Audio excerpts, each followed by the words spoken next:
All right, sports fans, how's everybody out there doing?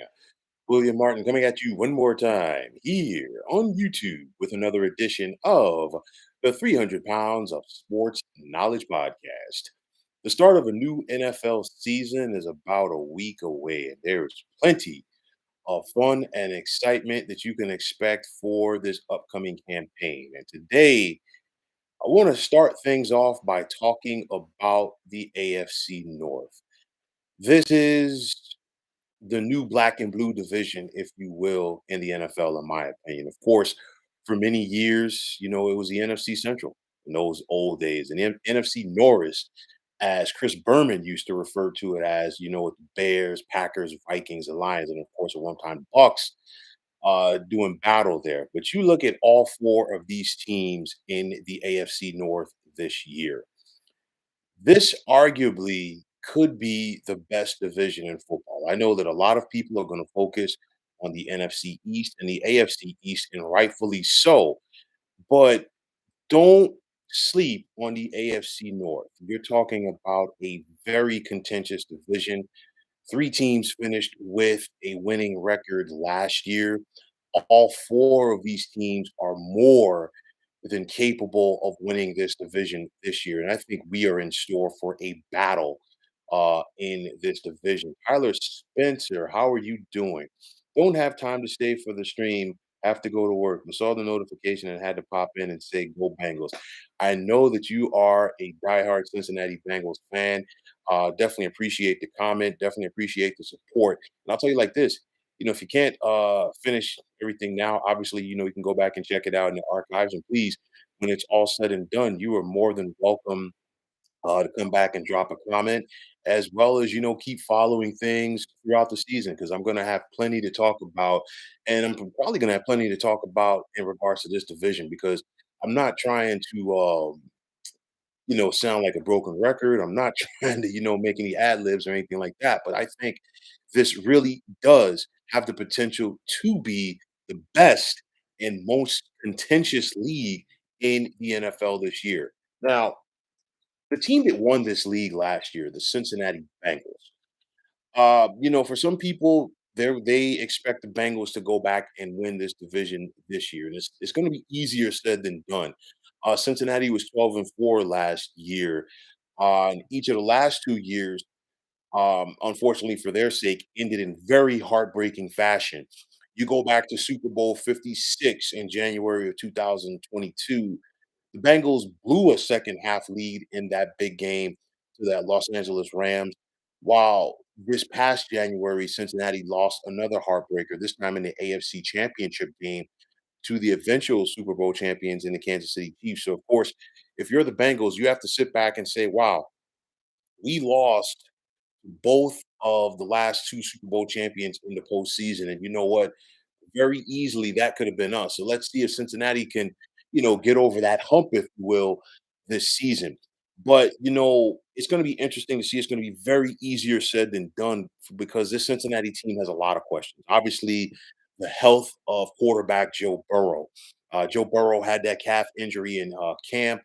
The Bengals are hopeful that he is ready to go for the start of the regular season. But of course, when you're talking about the fortunes of the Cincinnati Bengals, they start and end with Joe Burrow at quarterback. And of course, when he's healthy, you're talking about one of the best quarterbacks in the league and an MVP candidate. Joe Mixon at running back took that pay cut. And he's still going to be very vital for the success of this Bengals offense. But then you look at their receivers, and Cincinnati arguably has the best receiving room in the National Football League. You're talking about Jamar Chase. And right now, when you're talking about the top receivers in the National Football League, you can't go further, excuse me, than number two, maybe number three, if you're talking about the best receivers in the NFL and not mentioning the name of one Jamar Chase. You also have T. Higgins. You also have Tyler Boyd in that conversation as well. Excuse me, you have a solid offensive line with the likes of Orlando Brown, the former Kansas City Chief and Baltimore Raven, as well as Lyle Collins at tackle, and that's going to be important because you need to protect Joe Burrow. And you go back and look at Cincinnati's last two playoff losses in the Super Bowl to the Rams, and then, of course, in the AFC Championship game this past January to Kansas City. In both cases, in the second half, those defenses dialed up the pressure on Joe Burrow, and you have to keep him upright in order to have a chance to win. Defensively, you got a solid middle linebacker in Logan Wilson. You lost a good safety in Jesse Bates in free agency, and that could hurt this Cincinnati defense. But the Bengals, they're gonna be in the mix once again, but they have a very difficult schedule from start to finish ahead of them. Week number 1 at Cleveland, and I know that the Browns finished in last place in this division last year, but I think the Browns are going to be an improved team, and I'm going to elaborate on that as I continue. Week number 2 at home versus Baltimore. So you want to have a strong get off if you're Cincinnati, especially within the division. Week 8, you're at San Francisco. Week 9 at home versus Buffalo. And obviously, this game is going to be circled by a lot of people for a lot of different reasons right there. Week number 11, you're at Baltimore. Week 12, you're home for Pittsburgh. And you look at these last 3 games for Cincinnati this year. Week 16 at Pittsburgh, week 17 at Kansas City, and then week number 18, you're home for Cleveland. So, like I said, the Bengals definitely are going to have their work cut out for them if they're going to go back and win this division. You look at the Baltimore Ravens, this was the other team out of the AFC North to make the playoffs last year, and a lot of changes for the Ravens heading into this season as this new look team is hopeful to be ready to make a Super Bowl run. Now, Lamar Jackson is finally happy at quarterback because he got his money. But of course, the big question is, will Lamar be able to stay healthy? There is nobody, myself included, who is going to question the playmaking ability of Lamar Jackson. But the thing is, can he stay healthy? And of course, come January, can he make the necessary plays from the pocket for the Ravens to have a chance? Baltimore went out this offseason and definitely increased the talent at the skill positions around Lamar Jackson. You bring in veteran wide receiver Odell Beckham Jr., who has Super Bowl championship experience. They drafted Zay Flowers, an explosive wide receiver out of Boston College. You also have former USC standout Nelson Aguilar in there to go along with tight end Mark Andrews. And to me, Mark Andrews is more than a safety net for Lamar Jackson. I don't think he gets enough credit for what he brings to the table as far as a playmaker at the tight end position, his ability to stretch the field, his ability to keep safeties honest. And I think this year more than ever, I think he can have a big time impact, especially if their defenses that play the Ravens are going to focus on the wide receivers because of that impact. Obviously guys are getting ready for the fantasy league. So anybody who out there who got Mark Andrews, consider yourself lucky because I think he's going to do big things this year. Now, it's going to be important because the Ravens were 28th in passing last season. And obviously, it has to and it will improve. You bring in former Georgia offensive coordinator Todd Monken to the mix, and obviously the collegiate rank is a little bit different for the pros. Todd Monken does has previous experience in the NFL, but when you think about Georgia, they ran the football well, and that's something that the Ravens do. They were second in the league last year in running, but for Baltimore to really live up to their championship aspirations, they're going to have to be able to run the football consistently down the field. They just recently released the veteran running back Melvin Gordon, but you still have Gus Edwards and J.K. Dobbins. Is that going to be enough balance for this Baltimore offense? We got to wait and see. Getting Ronnie Stanley back on that offensive line, that's important as well.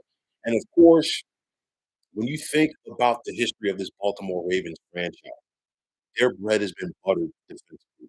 They went out there and made the move to get Roquan Smith from the Chicago Bears, and they gave him his contract. David Ajabu has been an afterthought. Why? He was a second round pick of the Ravens in 2022.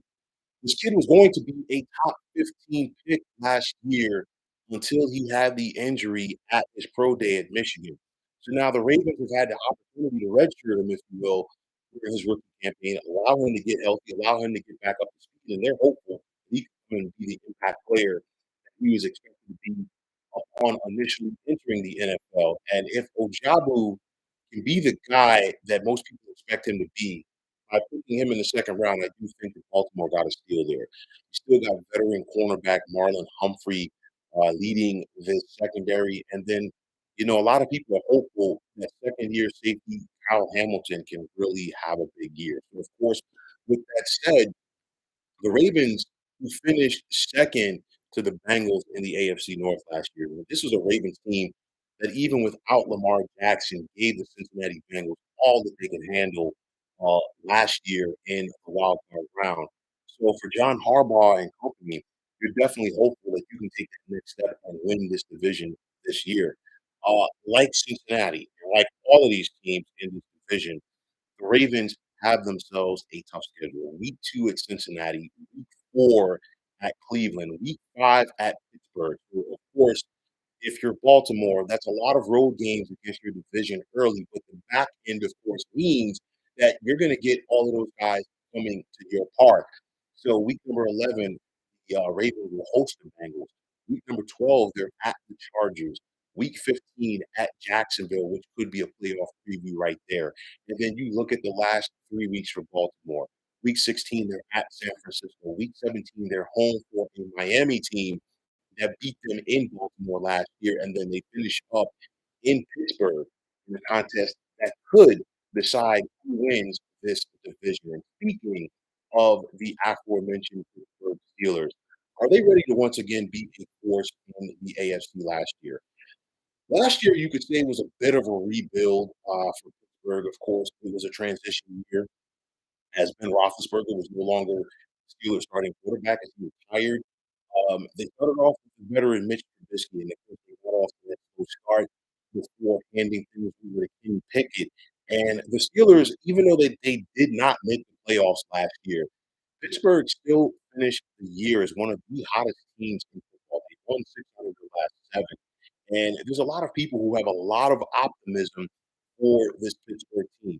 You look at this defense, of course, just like it is with the Ravens, the Steelers' bread is buttered by what they're able to do defensively. A lot of veteran savvy on this unit. Cam Hayward is still the anchor of this defense. And if you look at Cam Hayward, just looking at it, you can see that he's a football player. And what I mean by that, he's a guy that's going to step up and make those plays. And Cam Hayward brings it on a weekly basis. You look at this linebacking core, and of course, the Steelers linebackers over the years, the names change in the back of the jersey, but they're still second to none. TJ Watt, he played hurt last year, and now he's coming back healthy.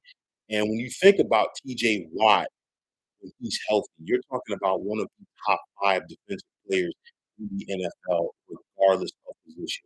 You also have Minkah Fitzpatrick back there. And I mean, this guy is the best safety in football right now, in my opinion, and it's not even close. But then you look at the other linebackers around TJ Watt. You have outside linebacker Alex Highsmith, bringing a veteran linebacker in Landon Roberts, who, of course, played with the Patriots and Dolphins. And this guy, he knows about being versatile, and that's going to be important in this Pittsburgh defense. And then along with Fitzpatrick in that secondary, you bring in a veteran cornerback like Patrick Peterson. And for me, I think this was a signing this offseason that went under the radar a little bit because I think Patrick Peterson has the potential to have a solid run this year with Pittsburgh. You think about previously before Peterson, they brought in a veteran like Joe Hayden, and Joe Hayden at corner fit in well with the Pittsburgh defense. I think Patrick Peterson has an opportunity as well. In the past, Peterson's played on teams where he was the best player defensively. He doesn't have to worry about that right now. He just has to go out there and fit in and do his job. And I think the other playmakers around Pittsburgh defense will allow Patrick Peterson to go out there and make some good plays because it's very tough if you're an offensive coordinator or a quarterback to really hone in on one guy on the Steelers defense where you have to stop and slow down in order to have success. And then keep an eye out for rookie cornerback Joey Porter Jr. Had a first round grade, fell to the Steelers in the second round. And of course, his dad, had himself a solid run with the Pittsburgh Steelers as a linebacker. This young man knows what it takes to have success in the black and gold. And I don't think he'll be intimidated by playing in the NFL. And then, of course, Chris Boswell, one of the best kickers in the game right now, this side of Justin Tucker for the Baltimore Ravens. His leg is definitely going to be once again important for what the Steelers are doing. And this is just the Pittsburgh Steelers defense. I think this offense this year is going to improve. This is going to be the second year for Kenny Pickett at quarterback. And of course, there were some people who questioned the Steelers in drafting him in the first round last year, but the Pittsburgh Steelers did their homework. They knew what they were doing. They scouted him. And of course, I think this is a mulligan, if you will, for Pittsburgh because, of course, it was about 40 years ago where the Steelers infamously passed up on Dan Marino out of Pittsburgh at quarterback. And of course, we know what Dan Marino went on to do with the Miami Dolphins. I am not saying that Kenny Pickett is the next coming of Dan Marino. I don't think so. But nonetheless, you saw how the young man improved throughout the season last year. And now it's going to be important for him to build off of that and take that into a sophomore campaign with the Steelers.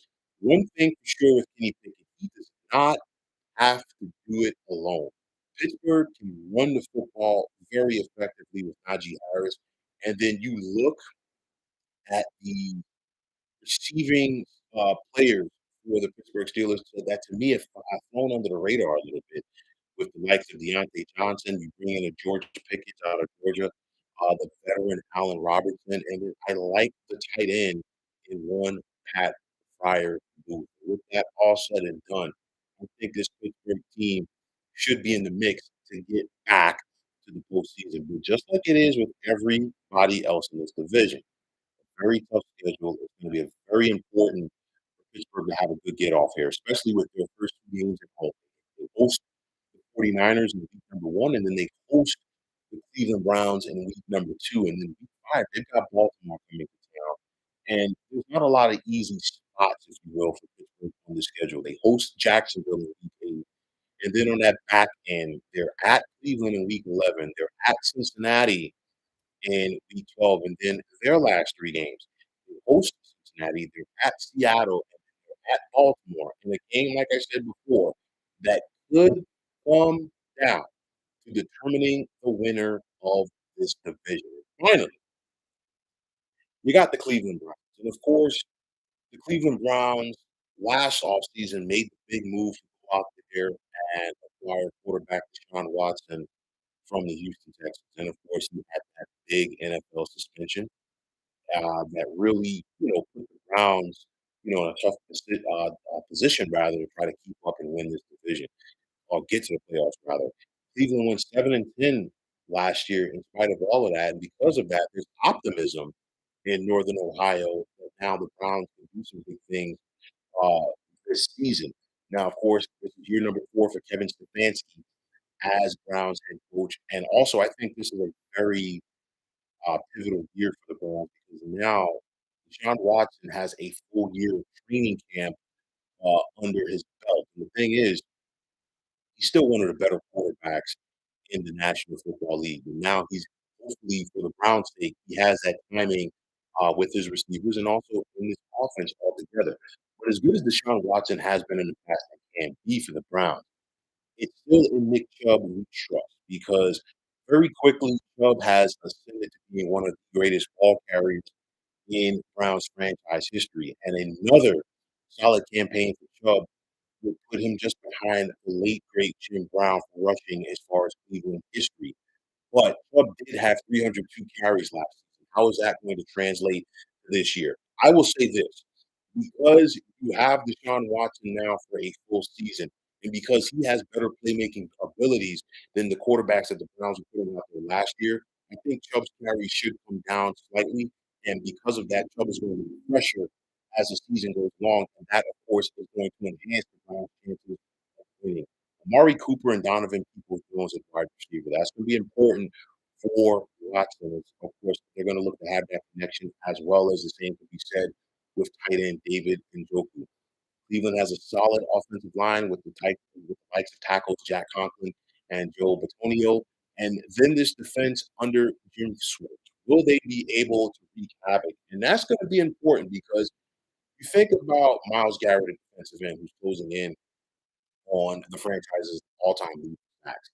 It's going to be important that he has that get off to get to the quarterback. And of course, In this division, which is the quarterback, you got Kenny Pickett in Pittsburgh, Deshaun Watson in Cleveland, Lamar Jackson in Baltimore, and then, of course, Joe Burrow in Cincinnati. You have to have those edge rushers who can get to the quarterback. Pittsburgh has their guy and TJ Watt. And then, of course, Cleveland is going to be backing on Myles Garrett to go out there and do what he's doing consistently in the past. And it's going to be important this year again. You also got Denzel Ward in that secondary for Cleveland, going up against some of the better wide receivers in football that are just in this division altogether. So with it all said and done, are the Browns going to be a playoff team? They're going to be in the mix. I'll tell you that much because this division, once again, is going to send at least 2 teams to to the playoffs out of the AFC. I think, and I'll elaborate on it more as I keep talking about the divisions here. But nonetheless, I think the AFC North and the AFC East are probably going to be locked as far as sending multiple teams to the playoffs in comparison to the West and the South. And I'll continue to touch on that in the next couple of days. Like I said, all 4 of these teams will definitely be in the mix. You look at Cleveland's schedule. Week number 1, they're home for Cincinnati, and week number 2, they're at Pittsburgh. Week number 4, they host Baltimore. So you get all 3 of your division opponents in the first 4 games, and you have an opportunity if you're Cleveland to try to get ahead of this thing, especially if you're Cleveland, because we don't know right now the status of Joe Burrow for week number 1. So if Cleveland can go out there and steal a win, if you will, at home, that would definitely be important to their psyche as the season progresses. Week 6, the Browns host the 49ers. Week 8, they're at Seattle. Week 10, they're at Baltimore. And then week 12, they're at Denver. We don't know what we're going to expect from Denver this year from Sean Payton. But then you look at these last 2 games for Cleveland. They host the Jets in week number 17, and then they're at Cincinnati to finish the season. So if the Browns are able to take care of their business, they do have an opportunity to be a playoff team this year. And again, not to sound like a broken record, but I think this could be one of, if not the most contentious divisions in football this year. And because of that, I feel that, winning your divisional games are going to be so vital because those head-to-head matchups are going to come into play at the end of the season because you might have some tiebreakers here as far as winning the division or even just getting to the postseason. And with that said, you got to try to handle your business outside of this conference as well, and you really or division rather. And you got to go out there and take care of your business on a week-to-week basis as far as the teams that you're supposed to beat. Now, of course, the Browns have the easiest schedule just from the standpoint that they were a last place team last year and obviously, the Bengals have the toughest schedule. And again, it's so important to get that strong start. It's going to be important to stay healthy. It's going to be important to keep the quarterbacks healthy as well. And with that said, I look at this division. I think it's going to be back and forth. I think it's going to be nip and tuck. And I don't think that the division winner is going to be decided until the final week of the season. With that said, I am going to give slightest of slight edges to win the AFC North this year to the Pittsburgh Steelers. I just think that they have the best defense in this division. Obviously, they don't have the best quarterback, and that's not a slight to anything. We're talking about Lamar Jackson, who's a former NFL MVP, and of course, Joe Burrow and Deshaun Watson, who are MVP caliber quarterbacks. I do think that Pittsburgh has the best defense in this division. I think that will amount for something, and I think that the Steelers do have enough talent around Kenny Pickett to go out there and make it happen on offense. But you look at the Baltimore Ravens. I think when it's all said and done, Baltimore is going to be a playoff team, and I think they're going to be a dangerous team come January. And I also think that both Cincinnati and Cleveland have the potential to be playoff teams as well.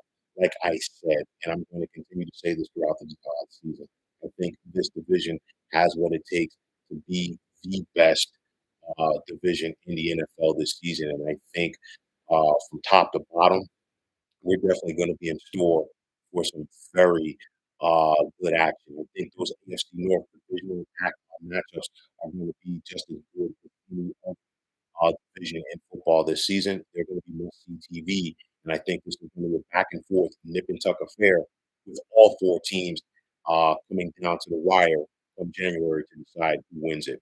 But folks, that is going to wrap it up. And as always, I want to take this time out to thank you for tuning into the 300 Pounds of Sports Knowledge podcast here on YouTube. I want to take this time out to thank all of you fine folks out there for tuning in. And if you have not already, please feel free to subscribe to this channel. Now, if you're on Twitter, please feel free to follow me at 300 Pounds of Sports. And like I always say, if you follow me, it'll be my pleasure to follow you right back. There's also the sports discussion group on Facebook at Sports Depot 365. And you can check it out, drop a line, and be a part of one of the better sports debating sites going on social media. So, once again, fine folks, my name is William Martin, and I am signing off. I'm saying take care. Have yourselves a wonderful day.